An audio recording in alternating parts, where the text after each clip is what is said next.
Hello दोस्तों, स्वागत है आप सभी का ऑनलाइन आरबीएससी ऑनलाइन क्लास में। आज हम इस क्लास में Rajasthan board class 10th Hindi के पेपर यानी संपूर्ण पेपर की बात करने वाले हैं। कल आप सभी का हिंदी का पेपर है और ये अंतिम पेपर रहने वाला है, अंतिम मॉडल पेपर है। आप सभी के लिए ब्रह्मास्त्र पेपर है, क्योंकि ये आपके पेपर कल के पेपर के लिए रामबाण साबित होने वाला है, क्योंकि ऐसा पेपर है, काफी महत्वपूर्ण प्रश्न है। ठीक है, क्योंकि इस वीडियो में, इस क्लास में आप सभी को सिर्फ और सिर्फ इंपॉर्टेंट जो क्वेश्चंस है उनके आंसर बताऊंगा। कैसे प्रश्नों को यहाँ पर आपको कैसे लिखने का तरीका रखना है, कौन कौन से आपके लिए इंपॉर्टेंट प्रश्न है। और कल के पेपर में आपको 100% जो आपको 20 प्रश्न मिलेंगे हिंदी के प्रश्न पत्र में, 20 कुल प्रश्न मिलेंगे। वो कौन से प्रश्न हो सकते हैं, कौन कौन से प्रश्न आपको हुबहू मिल सकते हैं, ये आप सभी को इस आर्टिकल में, इस वीडियो में आप सभी को मिलने वाला है। तो अभी तक आपने इस वीडियो को लाइक नहीं किया है, इस क्लास को लाइक नहीं किया है, तो सबसे पहले क्लास को लाइक करें, चैनल को सब्सक्राइब करके बेल आइकन को प्रेस करें और इस क्लास को शेयर करना है अपने सभी दोस्तों के साथ, क्योंकि ये क्लास काफी महत्वपूर्ण रहने वाली है, आप सभी के लिए रामबाण साबित होने वाले हैं। क्योंकि कल के पेपर के लिए दशा और दिशा बदलने का ये जो क्लास है वो कार्य करेगी। तो इस प्रकार का आपका पूरा का पूरा पेपर होगा। पेपर पर महत्वपूर्ण सामान्य निर्देश होंगे, ठीक है। और खंड अ आएगा यानी सेक्शन ए आएगा, जिसमें आपको ऑप्शनल वैकल्पिक प्रश्न दिखाई देंगे। तो कल 12 मार्च 2024 हिंदी पेपर के लिए जितने भी इंपॉर्टेंट क्वेश्चंस रहने वाले हैं वो आपको इस पेपर में आप सभी को इंपॉर्टेंट क्वेश्चंस ही बताने वाला हूं, जो कि वो आपको कल के पेपर में प्रश्न मिलेंगे। तो एक वर्ड है यहाँ पर आप देख सकते हैं, यहाँ पर जो पहला जो प्रश्न आएगा वो या तो उपसर्ग का आएगा, ठीक है, ध्यान रखिए, या तो उपसर्ग आएगा या फिर प्रत्यय का आएगा। प्रत्यय में ये जो प्रश्न है यहाँ पर आप देख सकते हैं, पंडिताइन शब्द में प्रयुक्त प्रत्यय है। ऑप्शन दिया गया है, क्या इन है, आइन है, या फिर आनी है, या फिर नी है। तो यहां पर जब हम इसका संधि विच्छेद करते हैं तो क्या आता है, तो पंडित है, ठीक है, और प्लस आइन आता है। क्या आता है, आइन आता है, ठीक है, आइन आता है, ठीक है। ये इसका पूरा का पूरा सही विच्छेद है। तो यहाँ पर आइन जो है वो क्या होगा, प्रत्यय होगा। प्रत्यय किसी भी शब्द के पीछे जुड़ता है, कहाँ जुड़ता है, पीछे जुड़ता है, तो वो प्रत्यय होगा, जो कि यहाँ पर ख यानी बी ऑप्शन क्या हो जाएगा, बिल्कुल ही सही आंसर हो जाएगा। लिखना कैसे है ये आपके सामने पूरी की पूरी इस तरह से कॉपी होगी, कॉपी में ये हाशिया होगा और जैसे यहाँ पर लिखना है आपको पहला प्रश्न, ठीक है, पहला प्रश्न यानी ये पहला प्रश्न, उसमें बाद इस पहले का उत्तर, ठीक है, पहले का उत्तर जो आपका उत्तर है, जैसे ख है और ख में आप लिख सकते हैं आइन है, ठीक है। इस प्रकार से आपको लिखना है कॉपी में। आंसर लिखने का ये तरीका बिल्कुल ही सही तरीका रहेगा। उसके बाद नेक्स्ट यहाँ पर आप देख सकते हैं, सेकंड है, काफी महत्वपूर्ण प्रश्न है आप सभी के लिए, कल के पेपर के लिए रामबाण पेपर साबित होने वाला है, काफी महत्वपूर्ण है, ठीक है, जो कि आपकी तैयारी की दशा और दिशा दोनों बदलने का कार्य करेगा। बस ध्यान रहे, आप इस क्लास को लाइक जरूर करें, चैनल को सब्सक्राइब करके बेल आइकन को प्रेस करें, क्योंकि ये अंतिम पेपर रहने वाला है। आपकी तैयारी को अंतिम जो रूप है वो दिया जा रहा है। ये क्लास आप सभी के लिए रामबाण साबित होने वाली है। जो स्वागत शब्द है उसका सही संधि विच्छेद किया है। अब यहां पर जो स्वागत शब्द है, स्वागत का हिंदी अर्थ होता है अभिनंदन करना। क्या करना, अभिनंदन करना। ऑप्शन दिए गए हैं, शु प्लस आगत, क्या होता है, स्व प्लस आगत, श प्लस स्वागत और सु प्लस गत। तो इनमें से सही आंसर हो जाएगा, वो हो जाएगा शु प्लस आगत होता है और उसका होता है, बनता है स्वागत, ठीक है, क्या बनता है, स्वागत बनता है। ये इसका सही आंसर हो जाएगा, ठीक है, यानी अ ऑप्शन बिल्कुल ही सही होगा। आपको यहाँ पर आंसर अ भरना होगा। भ्रमर जो गीत है आपके किताब की एक कविता है भ्रमर गीत, ठीक है, तो उस जो है वो कौन सी भाषा में है, उसकी जो भाषा है वो क्या है, तो अवधी भाषा है, संस्कृति भाषा है, उर्दू भाषा है, या फिर ब्रिज भाषा है। तो कौन सी है, ब्रिज भाषा हो जाएगी। द ऑप्शन बिल्कुल ही सही आंसर हो जाएगा।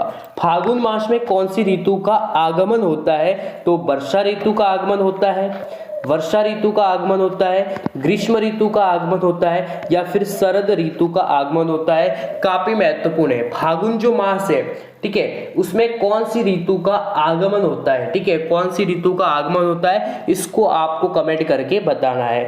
जयशंकर प्रसाद की रचना जो है वो कौन सी है, तो आशु जो है उनकी रचना है, ऑप्शन बिल्कुल ही सही हो जाएगा। नेक्स्ट यहाँ पर आप देख सकते हैं, परशुराम ने शिव धनुष तोड़ने वाले को किसके समान अपना शत्रु माना है, तो रावण के समान, कंस के समान, सहस्त्रबाहु के समान या फिर यम के बाहु, तो इसका श ऑप्शन बिल्कुल ही सही हो जाएगा। ठीक है, नेक्स्ट यहाँ पर आप देख सकते हैं, हालदार साहब किस सोच का आदमी है, कैसी सोच है उसकी, सकारात्मक है, नकारात्मक है, विक्रात्मक है या फिर पुरातनवादी है, इसको आंसर भी आपको करना है। ठीक है, मनु भंडारी का जन्म कहाँ हुआ था, कुछ लेखक के नाम आ सकते हैं, उनके जन्म से संबंधित या फिर उनके जन्म सन से संबंधित जो वर्ष है वो भी पूछा जा सकता है। तो काफी महत्वपूर्ण आप सभी के लिए, जितने भी लेखक हैं उनकी जीवन परिचय, एक सामान्य जीवन परिचय आपको याद होना चाहिए। यशपाल का जेल में किससे परिचय हुआ था, महात्मा गांधी जी से हुआ था, नेहरू जी से हुआ था या फिर भगत सिंह और सुखदेव से या फिर इंदिरा गांधी से, तो ये भी काफी महत्वपूर्ण है। तो यशपाल का जेल में किससे परिचय हुआ था, काफी महत्वपूर्ण है, काफी इंपॉर्टेंट क्वेश्चन है, वो आपको कल के पेपर में प्रश्न देखने को मिल सकते हैं। नेक्स्ट क्वेश्चन यहाँ पर आप देख सकते हैं 10वां क्वेश्चन है, यानी 10वां जो पहला जो प्रश्न है उसका 10वां क्वेश्चन है। ठीक है, तो मानव जो संस्कृति है वो कैसी है, विभाज्य संस्कृति है, अविभाज्य है, विनाशकारी है या फिर प्रलयकारी है, तो कैसी संस्कृति बताया गया है मानव संस्कृति को, प्रलयकारी संस्कृति बताया गया, यानी द ऑप्शन क्या हो जाएगा, बिल्कुल ही सही हो जाएगा। शिव पूजन सहाय को उनके पिताजी क्या कहकर पुकारते थे, शंकरनाथ, भोलेनाथ, रामदास या फिर कमलनाथ। ठीक है, तो ये भी काफी महत्वपूर्ण है। फिर उसके बाद गंतोक का जो अर्थ होता है वो होता है पहाड़, क्या होता है, गैंगटॉक या फिर गंतोक कहा जाता है, उसका जो सही अर्थ है वो पहाड़ होता है, यानी स क्या हो जाएगा, बिल्कुल ही सही ऑप्शन हो जाएगा। नेक्स्ट जो दूसरा जो क्वेश्चन आएगा, यानी आपको कल के पेपर में जो दूसरा जो प्रश्न मिलेगा वो होगा रिक्त स्थानों की पूर्ति करनी है, काफी महत्वपूर्ण है और जितने भी इंपॉर्टेंट है बताने वाला हूँ। ठीक है, अब सबसे पहले हम जो संज्ञा वाला है ये चैप्टर कंप्लीट कर देते हैं। तो संज्ञा के 3 भाग होते हैं, जातिवाचक, व्यक्तिवाचक और भाववाचक। देखिए भाववाचक, देखो जातिवाचक का अर्थ होता है किसी जाति से संबंधित, जैसे उदाहरण के लिए गाय। ठीक है, गाय क्या है, जातिवाचक है। यदि गाय एक जो शब्द है वो कैसा है, जातिवाचक है, क्योंकि गाय बहुत सारी होती है, किसी विशेष रूप से कोई नाम नहीं है। उसी प्रकार से जो नील गाय कहेंगे, नील गाय क्या है, तो नील गाय जो होती है वो एक व्यक्तिगत रूप हो जाएगा। उसके बाद जैसे दया है, डर है, ये कैसे शब्द हो जाएंगे, भाववाचक हो जाएंगे। ठीक है, तो यहाँ पर दिया गया पर्वत, नदी, नगर, पक्षी, फूल आदि उदाहरण है, तो ये जातिवाचक संख्या के है। कैसे है, जातिवाचक संख्या। जैसे पक्षी है तो पक्षी में बहुत सारे होते हैं, पैरोट होता है, क्रो होता है, ठीक है, पीजन होते हैं, बहुत सारे होते हैं। तो यहाँ पर पक्षी में जातिवाचक जो है वो यहाँ पर संज्ञा है। जो शब्दांश शब्द के आरंभ में जुड़कर उसके अर्थ में परिवर्तन उत्पन्न करते हैं उन्हें क्या कहा जाता है, जो पहले जुड़ते हैं। देखिए जो उपसर्ग होते हैं वो किसी शब्द के पहले जुड़ते हैं, जैसे यहाँ पर आया था सु प्लस आगत, तो जिसमें जो सु है वो क्या है, एक उपसर्ग है। तो जो किसी शब्द के पहले आरंभ में जुड़कर उसके अर्थ में परिवर्तन उत्पन्न करते हैं उन्हें कहा जाता है उपसर्ग। इसी से दूसरा जो प्रश्न आ सकता है, कल के पेपर में देखने को मिल सकता है कि जो शब्दांश शब्द के पीछे जुड़कर यानी अंत में जुड़कर उसके अर्थ में परिवर्तन करते हैं उनको कहा जाता है प्रत्यय। तो ये ध्यान रखना है, काफी महत्वपूर्ण प्रश्न है, कल के पेपर के लिए रामबाण साबित हो सकते हैं। जिस समास में पहला पद कैसा हो, संज्ञावाचक हो, कैसा हो, संज्ञावाचक हो। जिस समास में पहला पद संज्ञावाचक हो, जैसे दशानन।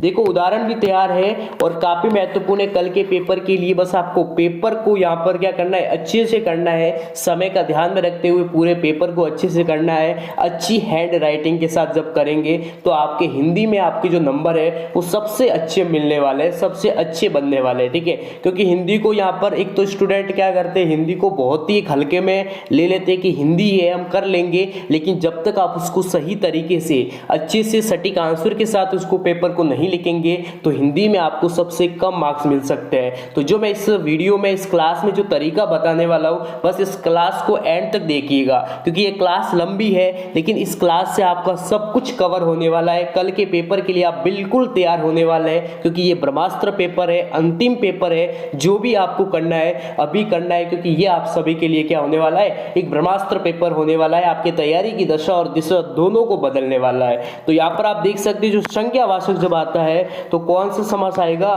द्विगु समास। ठीक है, ध्यान रखिएगा संज्ञावाचक में कोई भी आए, जैसे दशानन है तो 10 आया, पहले आया जो पहला जो पद है वो कैसा है, 10 है, जो कि एक कैसा है, संज्ञा है। तो संज्ञावाचक में आया तो वो कौन सा समास होगा, द्विगु समास होगा। कैसा समास होगा, द्विगु समास होगा।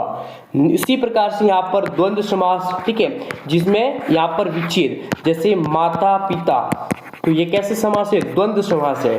ठीक है, इसी प्रकार से यहाँ पर आप देख सकते हैं संज्ञा के स्थान पर प्रयुक्त होने वाले शब्द को क्या कहते हैं। ठीक है, जो संज्ञा के स्थान पर प्रयुक्त होने वाले जो शब्द होते हैं वो क्या होते हैं, सर्वनाम होते हैं। जैसे यहाँ पर आप देखेंगे तो यहाँ पर राम जाता है, कौन जाता है, राम जाता है। तो राम क्या है, राम क्या है, एक संज्ञा है। कैसी संज्ञा है, एक व्यक्तिवाचक संज्ञा है। और उसके बाद आ जाएगा वह जाता है, तो वह क्या हो जाएगा, यदि संज्ञा के स्थान पर कौन प्रयुक्त हुआ, सर्वनाम प्रयुक्त हुआ, तो यहाँ पर इसी प्रकार से है, इसका अर्थ क्या हो जाएगा, सर्वनाम हो जाएगा। कर्म के आधार पर क्रिया के कितने भेद है। क्रिया का अर्थ जो होता है, क्रिया की जो परिभाषा होती है, कर्म करना, किसी कार्य का होना या बोध होना क्या कहलाता है, क्रिया कहलाता है। जैसे वह जाता है, वह चलता है, वह घूमता है, वह फिरता है, वह नहाता है, ये सभी क्रिया है। तो कर्म के जो आधार पर क्रिया के कितने भेद होते हैं, तो कितने भेद होते हैं, 4 भेद होते हैं। इनको भी आपको अच्छे से करना है। उसके बाद यहाँ पर आप देख सकते हैं तो यहाँ पर के स्थान पर प्रयुक्त होने वाले शब्द को क्या बोलते हैं, सर्वनाम बोलते हैं। तो संज्ञा के स्थान पर, तो देखो यहाँ पर दोनों ही प्रश्न अच्छे से आया है। तो संज्ञा के स्थान पर प्रयुक्त होने वाले जो शब्द हैं उन्हें सर्वनाम कहते हैं। तो काफी महत्वपूर्ण है। इसी प्रकार से आपको पूरे के पूरे पेपर में जो ऑब्जेक्टिव क्वेश्चन है, जो रिक्त स्थान वाले क्वेश्चन है, आपको सबसे पहले करने हैं। इसी प्रकार से यहाँ पर आप देख सकते हैं निम्नलिखित गद्यांश को पढ़कर पूछे गए जो प्रश्न है उनको आपको उत्तर देना है। बिल्कुल ही सिंपल है। आपको अच्छे से पहले क्या करना है, गद्यांश को अच्छे से पढ़े। एक बार पढ़ने से समझ में नहीं आ रहा है तो दोबारा पढ़े, लेकिन जब तक आप गद्यांश को नहीं समझेंगे, उसके उपयुक्त शीर्षक को नहीं पता कर पाएंगे। जैसे देश प्रेम क्या है, प्रेम ही तो है। इस प्रेम का आलंबन क्या है, सारा देश यथार्थ मनुष्य पशु पक्षी नाले वन पर्वत सहित सारी भूमि, ये प्रेम किस प्रकार का है। तो सबसे पहले यहाँ पर आप देखेंगे तो इसका जो उपयुक्त जो शीर्षक है वो क्या हो जाएगा, देश प्रेम हो जाएगा।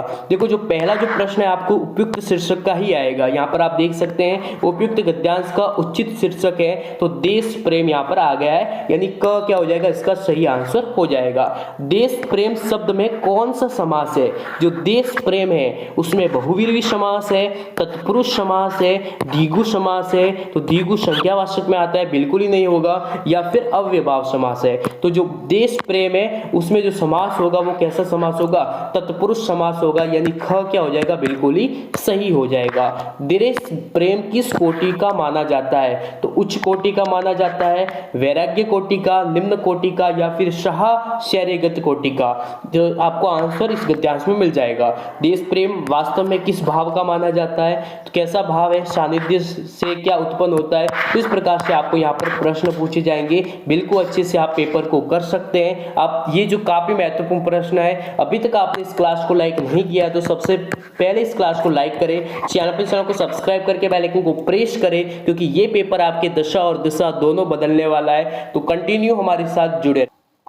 नेक्स्ट जो चौथा आपको क्वेश्चंस देखने को मिलेगा वो एक आपको अपठित गद्यांश काव्यांश मिलेगा। क्या मिलेगा आपको, एक कविता दी गई होगी और कविता को पढ़कर उसको समझकर उसके जो प्रश्न दिए गए हैं उनके आंसर को देना होगा। ठीक है, दिव्य का समय मेघ में आसमान से उतर रही है, वह संध्या सुंदर परी सी है, धीरे धीरे धीरे तिरमाशल में संचलता का नहीं कहीं आभास, मधुर है दोनों उसके अधर, किंतु जरा गंभीर नहीं है उसके हास विलास, हंसता है तो केवल तारा एक, गुंदा हुआ व गुंगराले काले काले बालों से हृदय राज्य को रानी का वह करता है अभिषेक। तो सबसे पहले तो प्रस्तुत जो काव्यांश है उसमें जो, ठीक है, उसमें जो किस समय का वर्णन किया गया है, तो जो संध्याकालीन जो समय है, संध्याकालीन जो समय का जो दृश्य होता है उसका वर्णन किया गया है। किसका वर्णन किया गया है? जो संध्या में यानी जो शाम के समय का जो दृश्य है उसका इस कविता में क्या किया गया है? वर्णन किया गया है। संध्या सुंदरी किसके समान प्रतीत हो रही है? तो एक नारी सी प्रतीत हो रही है, या फिर परी सी, या गुड़िया सी, या फिर कामिनी सी, ठीक है। तो यहाँ पर किसके जैसी हो रही है? तो यहाँ पर जब आप लाइन को पढ़ेंगे ना, वह संध्या सुंदरी परी सी कैसी प्रतीत हो रही है? परी सी प्रतीत हो रही है। तो इसका जो सही आंसर ख ऑप्शन बिल्कुल ही सही आंसर हो जाएगा। नेक्स्ट है, हंसता है केवल तारा एक, तारा कहाँ हंसता है? तो चाड़ी पर, बालों पर, हाथों पर या माथों पर। तो कहाँ पर हंसता है? तो तारा एक हंसता है, तारा एक, गुंदा हुआ उन गुंगराले काले काले बालों पर। तो यहाँ पर बालों पर हंसता है। कहाँ, किस पर हंसता है? बालों पर। दिव्यावसान का जो समय वो पंक्ति के संदर्भ में अवसान का जो अर्थ है वो क्या है? तो अवसान का अर्थ होता है, वो होता है यहाँ पर नष्ट होना। नेक्स्ट यहाँ पर आप देख सकते हैं इसका जो शीर्षक है वो क्या है? तो संध्या सुंदरी इसका शीर्षक हो जाएगा।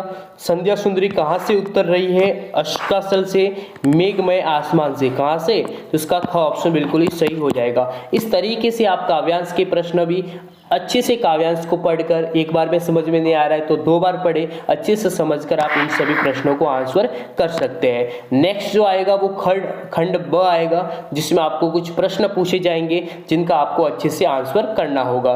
उस्ताद बिस्मिल्लाह खां की काशी को क्या देन है? लेखक ने संस्कृति और असंस्कृति किसे कहा है? ये सभी प्रश्न इंपॉर्टेंट है, ध्यान रहे। इन सभी प्रश्नों का आंसर अच्छे से याद कर लेना, सटीक आंसर लिखना है पेपर में, क्योंकि ये कल के लिए काफी महत्वपूर्ण रामबाण पेपर साबित होने वाला है। कल के पेपर के लिए जितने भी इंपॉर्टेंट क्वेश्चन है सभी मैं इस क्लास में कवर करवा रहा हूँ। इन सभी के आंसर अच्छे से एक बार सटीक याद जरूर करना। 12 मार्च 2024 पेपर के लिए रामबाण साबित होने वाला है। हिरोशिमा पर कविता लिखते समय लेखक की क्या मन स्थिति थी? उसकी जो मन जो स्थिति थी वो कैसी थी? कौन सा सौंदर्य लेखिका के लिए अशय था? शाना शाना हाथ जोड़ी पाठ के आधार पर उस जो सौंदर्य है उसको आपका अपने शब्दों में वर्णन करना है।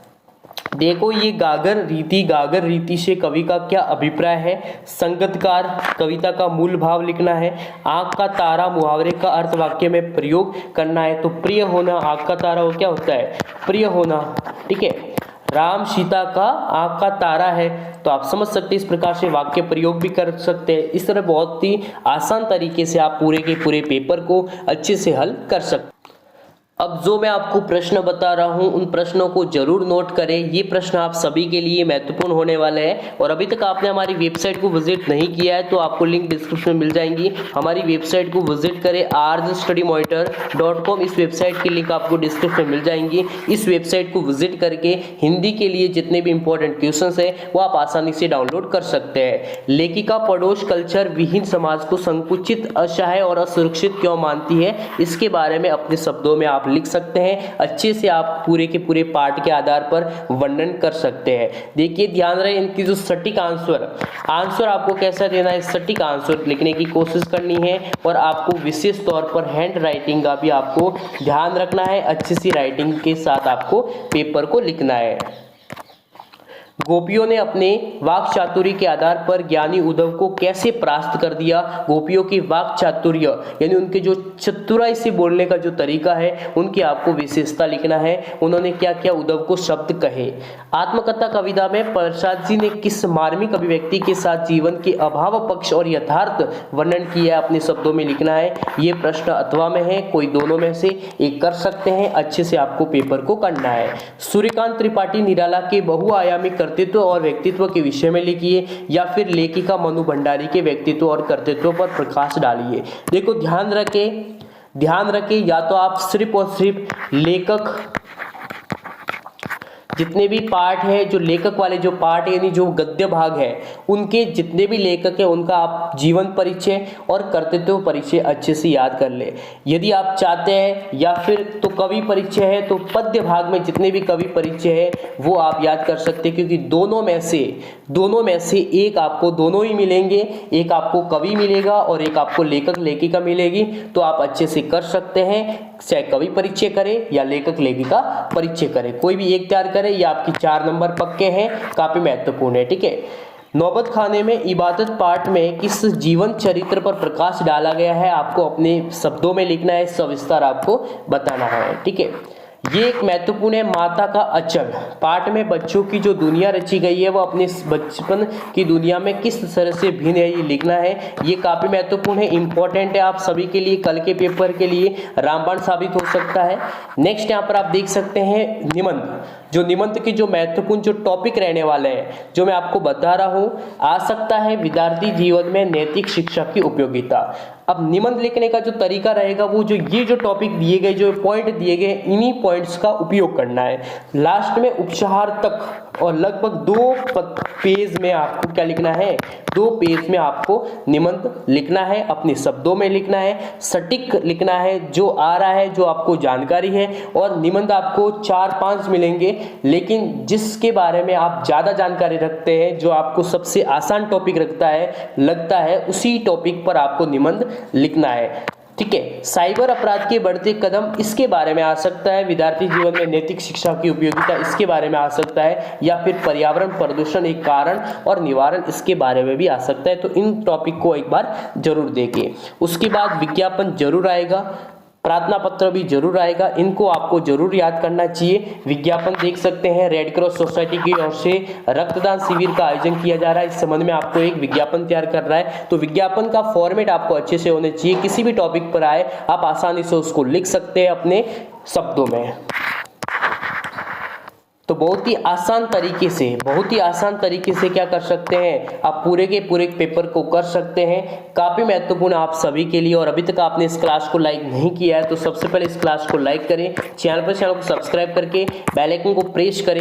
एक जो निबंध आएगा यहाँ पर आप देख सकते हैं, जो कि अथवा में, ठीक है, यहाँ पर गद्यांश में दिया गया। यहाँ पर आपको एक पूरा का पूरा गद्यांश दिया जाएगा जिसमें ऑप्शन नहीं होंगे। लेखक क्यों दुखी हो गया, लेखक आज वहां रुकना क्यों नहीं चाहता है। जब आप गद्यांश को 2 बार पढ़ेंगे तो आपको अच्छे से सभी प्रश्नों का आंसर आप लिख सकते हैं। एक इसी तरह से आपको पद्यांश भी मिलेगा, ठीक है, जिसके भी आपको आंसर मिलेंगे। जैसे फसल क्या है तो कुछ नहीं है, वह नदियों के पानी का जादू है। इस प्रकार से एक पद्यांश मिलेंगे, इनके भी आपको प्रश्नों का उत्तर देना होगा। तो ये पूरा का पूरा पेपर था। बाकी इस पेपर के लिए बेस्ट ऑफ लक। आप हमारी वेबसाइट के माध्यम से और भी इंपॉर्टेंट क्वेश्चंस रिवाइज कर सकते हैं। बाकी इस क्लास से आपको बहुत ही अच्छी बेनिफिट मिलेगा। ठीक है, आप इस क्लास को लाइक करें, चैनल को सब्सक्राइब, बेल आइकन को प्रेस करें, ज्यादा से ज्यादा इस क्लास को शेयर करें। थैंक्स।